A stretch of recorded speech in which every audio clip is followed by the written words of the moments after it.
Today marks 321 years since the last major earthquake along the 600-mile Cascadia Subduction Zone.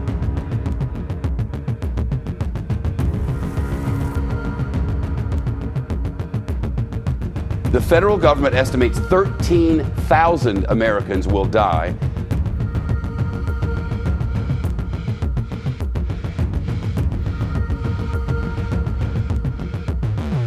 How is that even possible? The Cascadia Fault has pulsed alive 87 times in just 36 hours.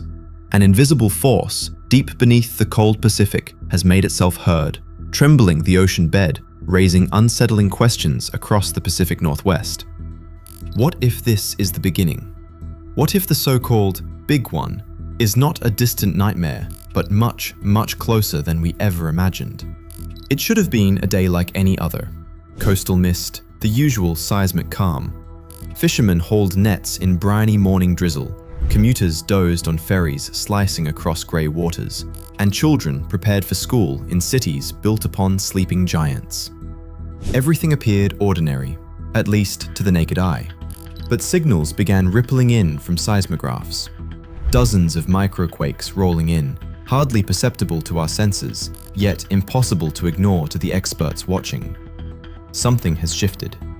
The numbers alone, 87 microquakes, sound small, but in the world of tectonic threats, it's often the silent, unseen movements that are the most menacing. Why are scientists worried? Because the Cascadia Subduction Zone isn't just any fault. It's a loaded gun, one of the most dangerous stretches of crust on the planet. Under the surface, tension is building, like two massive fists pressing against each other, neither willing to let go. Each pulse, every shudder, may be a message sent from beneath. Are these tremors signals of relief, or signs of something much, much bigger yet to come? If volcanoes are the world's ticking time bombs, the Cascadia Fault is its restless heartbeat. The question isn't if it will move, it's when and how, and whether the next move will change everything we know. Let's dive in.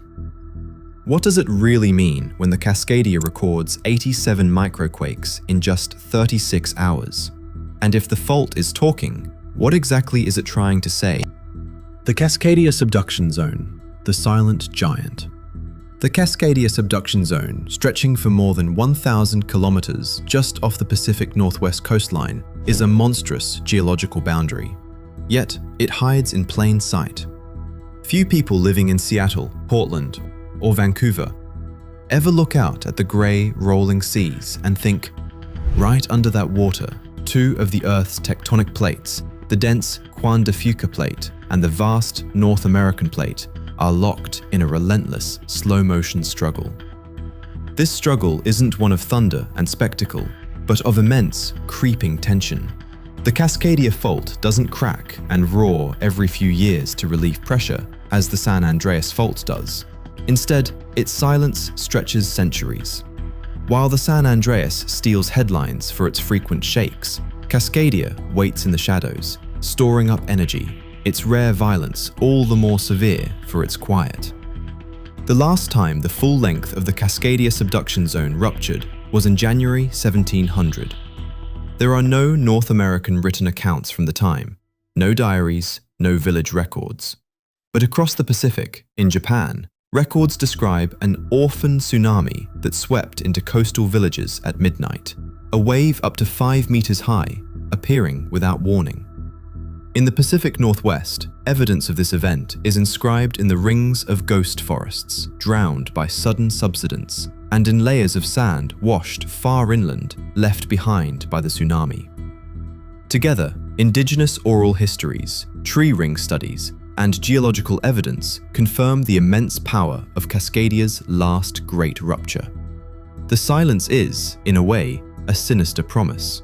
The pressure builds in darkness, beneath miles of cold salt water, until, without warning, it all unleashes at once. But what if, instead of sudden violence, we start to see a series of warning pulses? Is this, these 87 microquakes in just 36 hours, a sign of the fault shifting in its sleep? Or are these just the normal size of Earth's slow inner workings? And most haunting of all, how can we tell the difference? To truly understand what's at stake, we must journey beneath the Pacific, a place mapped by sonar, but still not fully understood, where forces shape continents and history in movements felt only over geological time. What happened? 87 microquakes detected in Cascadia. Warning sign or normal activity? What if dozens of earthquakes happened and no one felt them? Deep beneath the surface, something unusual was unfolding. Sensitive instruments, seismographs, constantly monitoring the Earth, began picking up a strange pattern. Not one earthquake, not a few, but 87 microquakes in just 36 hours. No shaking, no damage, no warning to the public. And yet, to scientists, this was impossible to ignore. These weren't powerful earthquakes, most registered between magnitude 1 and 2, far too small to be felt. But their tight clustering in both time and location raised serious questions. Because microquakes aren't random noise, they're signals. Subtle indicators that stress is shifting deep underground. In regions like the Cascadia Subduction Zone, these signals matter even more. This massive fault is capable of producing some of the most powerful earthquakes on Earth. So what causes a sudden swarm like this? Scientists point to several possibilities. Fluids moving through deep fault zones, rock fracturing under pressure, slow tectonic movement between plates, or even slow slip events where the fault shifts silently without a major quake. In some cases, similar swarms have been linked to magma movement or increasing tectonic stress. But here's what makes this event different. It happened in a region that is usually eerily quiet, and when a quiet fault starts making noise, scientists pay attention. Could these microquakes actually be relieving pressure, reducing the risk of a larger earthquake? Or are they something more concerning? Foreshocks? Possible early signals of a much bigger rupture? The unsettling truth is, no one knows for sure. In subduction zones like Cascadia, most major earthquakes occur without clear warning signs. Foreshock sequences are rare and inconsistent. But in the few cases where they do happen, swarms like this have sometimes appeared beforehand. That uncertainty is exactly why researchers are watching closely. Every tremor is recorded, every pattern analyzed, every possibility modeled. Because each tiny quake adds another piece to a much larger puzzle, one that could determine the future of the Pacific Northwest. The Cascadia Subduction Zone has produced magnitude 8+ megathrust earthquakes in the past, and scientists agree it will happen again. The only question is, when?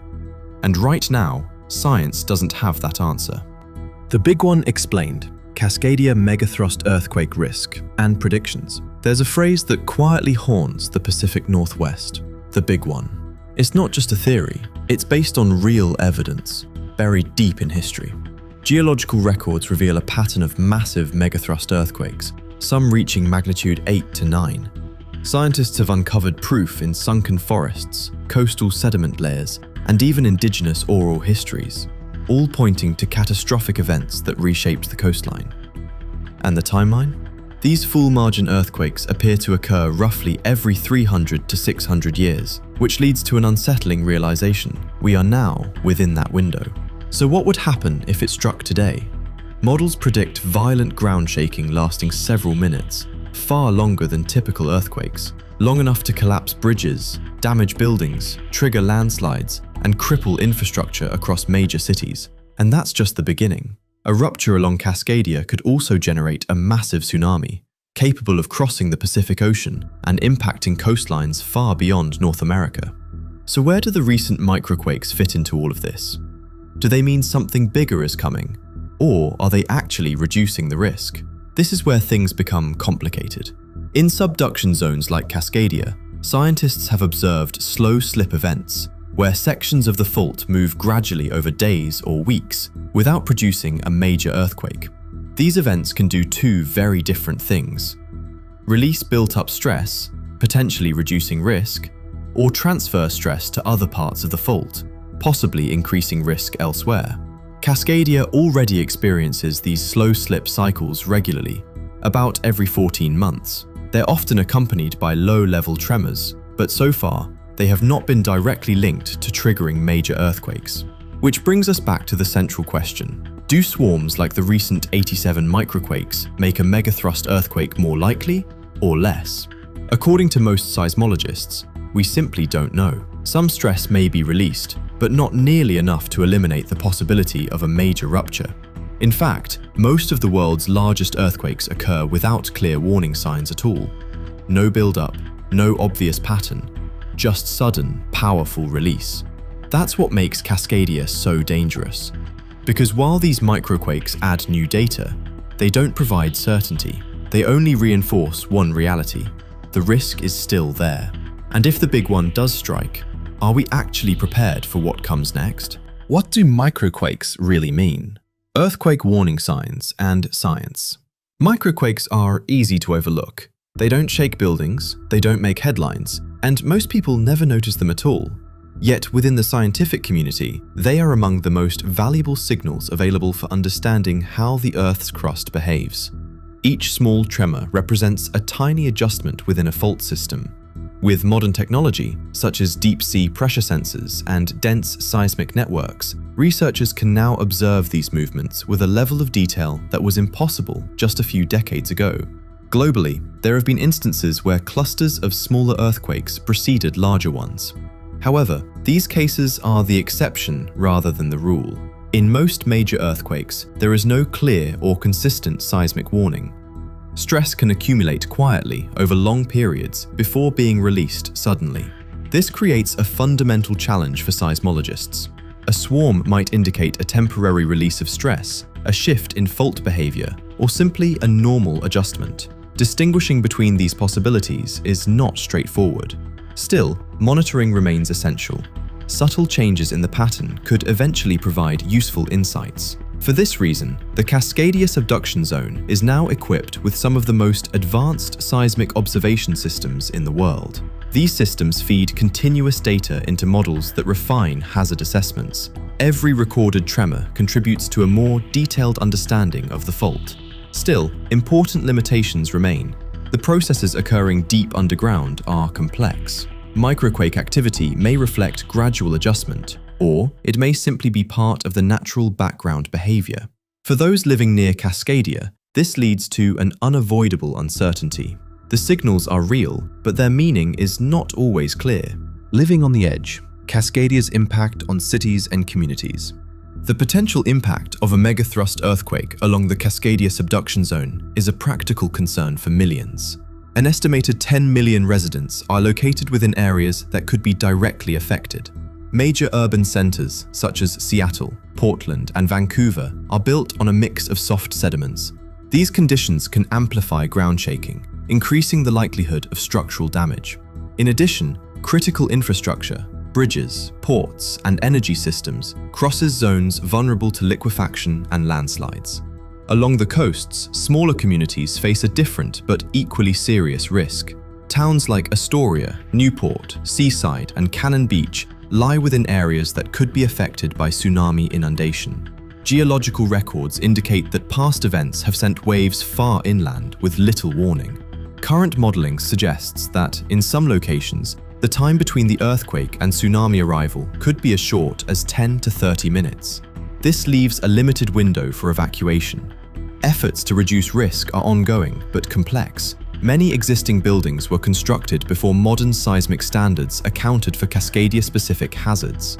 Retrofitting infrastructure is a long-term project that requires significant investment. Preparedness at the community level has become an important focus. Coastal towns maintain clearly marked tsunami evacuation routes.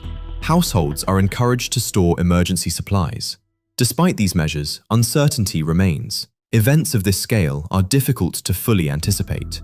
Understanding Cascadia, the limits of prediction. Earthquake forecasting remains one of the most complex challenges within geology. Despite advances in technology, scientists are still unable to predict exactly when the next major earthquake will occur. Research efforts draw on multiple sources: paleoseismic evidence, observations of slow slip events, and high-resolution seismic data. Even so, these improvements have not led to precise forecasting. One of the defining characteristics of Cascadia is its long periods of relative quiet. In this context, uncertainty is a reflection of the complexity of the Earth itself. Interpreting the significance of microquakes remains an ongoing challenge. For communities in the region, preparedness must be based not on precise predictions, but on probabilities and long-term risk awareness. Cascadia earthquake. What happens when the big one hits?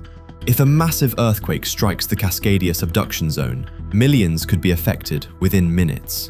Shaking could last for several minutes, damaging buildings and cutting off power and communication for days or longer. And then comes the real danger: tsunamis. In some areas, waves could arrive in just 10 to 30 minutes, leaving almost no time to react. How bad it gets depends on one thing: preparedness. Stronger buildings, emergency planning, and public awareness can save lives, but they can't eliminate the risk. The reality is simple.